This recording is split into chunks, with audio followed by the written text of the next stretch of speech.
যারা একেবারেই নতুন তাদের জন্য আজকে শেয়ার করছি ঈদ স্পেশাল মোরগ পোলাওয়ের রেসিপি। খুবই সহজ এবং মজার, ঘরে আছে এমন সব মশলা দিয়ে খুব সহজেই কিন্তু আপনারা চাইলে এরকম ঝরঝরে আর খুবই টেস্টি মোরগ পোলাও তৈরি করতে পারবেন। মোরগ পোলাও রান্না করার জন্য আমি এখানে 8 পিস মুরগির রোস্টের মতো পিস করে নিয়েছি। আমি দেশি মুরগি নিয়েছি, আপনারা চাইলে পাকিস্তানি বা ব্রয়লার মুরগিও নিতে পারেন। দিচ্ছি স্বাদ মতো লবণ, 1 চা চামচ জিরার গুঁড়া, 1.5 চা চামচ দিচ্ছি মরিচের গুঁড়া, 2 চা চামচ রসুন বাটা ও 2 চা চামচ আদা বাটা। দিয়ে দিচ্ছি টক দই হাফ কাপ। এখন এটাকে খুব ভালোভাবে মশলার সাথে মিক্স করে নিতে হবে। এরপর এটাকে ম্যারিনেট করে রেখে দিব আধা ঘন্টার জন্য। পেঁয়াজ ভাজার জন্য কড়াইতে দিয়ে দিচ্ছি পরিমাণ মতো তেল, একটু বেশিই দিব। এই তেলে পেঁয়াজ ভাজবো, আবার চিকেনটাকেও রান্না করব। পেঁয়াজটাকে এবার বাদামি করে ভেজে নেব। পেঁয়াজটা যখন এরকম লালচে হয়ে আসবে ঠিক তখনই তেল ঝরিয়ে উঠিয়ে নিতে হবে।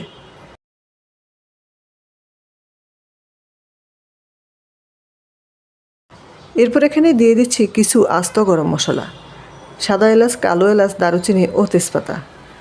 এবার এগুলোকে ভেজে নিব কিছুক্ষণ। দিচ্ছি 3টা পেঁয়াজ কুচি মুরগির মাংস রান্না করার জন্য। এটাকেও কিছুক্ষণ ভেজে নিচ্ছি। পেঁয়াজের কালারটা চেঞ্জ হয়ে আসলে দিয়ে দেব ম্যারিনেট করে রাখা মুরগির মাংস। বাটির গায়ে যে মশলাগুলো ছিল সেগুলোও দিয়ে দিলাম। আপনারা চাইলে জয়ফল জয়িত্রী বাটাও দিতে পারেন, যদি না থাকে এটা ছাড়াও কিন্তু রান্না করা যায়। এটা ছাড়াও অনেক টেস্টি হয়। কয়েকটা কাঁচামরিচ ভেঙে দিয়ে দিলাম ঝালের জন্য।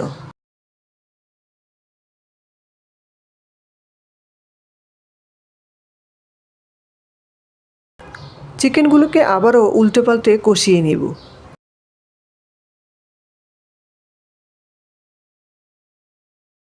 এরপর দিব 1.5 কাপ পরিমাণ তরল দুধ ও 1 কাপ পানি।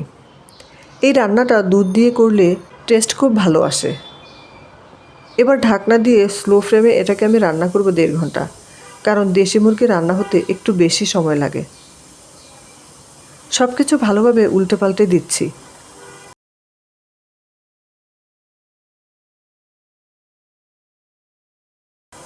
যখন সব কিছু ভুনা ভুনা হয়ে যাবে তখন দিয়ে দিব পেঁয়াজ বেরেস্তা। 1 চামচ দিচ্ছি চিনি, দিয়ে আবারও সব কিছু উল্টে পাল্টে দিব। আমি 1 চা চামচ চিনি দিয়েছি, আপনারা চাইলে 2 চা চামচও দিতে পারেন। যদি একটু বেশি মিষ্টি খেতে পছন্দ করেন 1 চা চামচ দিলে মিষ্টি হবে না, তবে পোলাওয়ের টেস্টটা ভালো আসবে। আমার চিকেনটা হয়ে গিয়েছে, এখন আমি এটাকে নামিয়ে ফেলব। এবার চলে আসলাম পোলাও রান্না করতে। দিচ্ছি পরিমাণ মতো তেল, 1/2 চা চামচ দিচ্ছি শাহি জিরা। জিরাটা একটু ভাজা হয়ে আসলে দিব 3টা পেঁয়াজ কুচি। পেঁয়াজটাকে ভেজে নিব কিছুক্ষণ।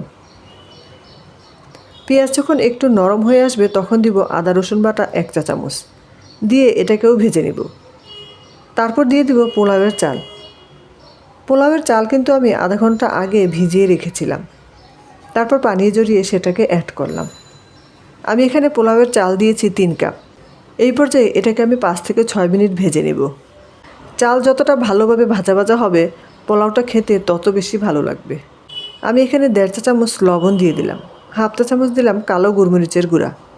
আপনারা সাদা গোলমরিচের গুঁড়াটাও দিতে পারেন, এটা কিন্তু বাদ দেওয়া যাবে না, অবশ্যই দিবেন। এটা দিলে স্বাদটা অন্যরকম আসে। এই পর্যায়ে দিয়ে দিব গরম পানি। আমি যে পরিমাণ চাল দিয়েছি তার দ্বিগুণ পানি দিয়েছি, অর্থাৎ 3 কাপ চালের জন্য 6 কাপ পানি দিয়েছি।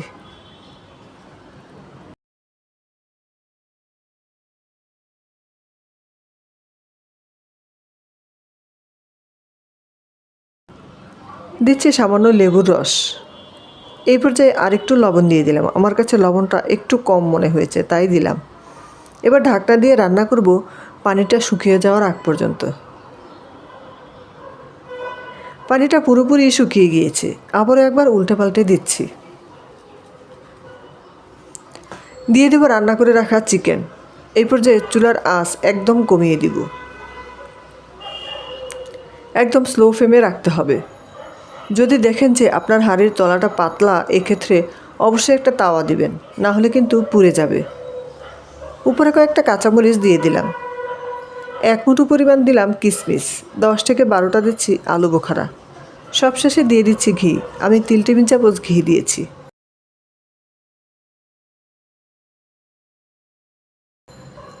ঢাকনা দিয়ে ঢেকে দমে বসিয়ে রেখেছিলাম আধা ঘন্টা। এবার সব কিছু খুব ভালোভাবে উল্টোপাল্টে দিচ্ছি। তো দেখতেই পাচ্ছেন আমার মোরগ পোলাও রান্নাটা হয়ে গিয়েছে।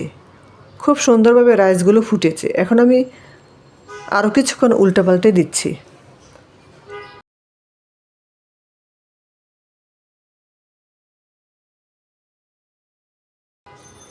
তৈরি হয়ে গেল ভীষণ মজার ঈদ স্পেশাল মোরগ পোলাও রেসিপি। আশা করছি রেসিপিটা ভালো লাগবে। ভালো লাগলে লাইক, কমেন্ট, শেয়ার করবেন। সাবস্ক্রাইব করে নিয়মিত চ্যানেলের সাথেই থাকবেন এরকম আরও সুন্দর সুন্দর রেসিপি পাওয়ার জন্য। সবাইকে ধন্যবাদ জানিয়ে আজকে এখানেই শেষ করছি। আল্লাহ হাফেজ।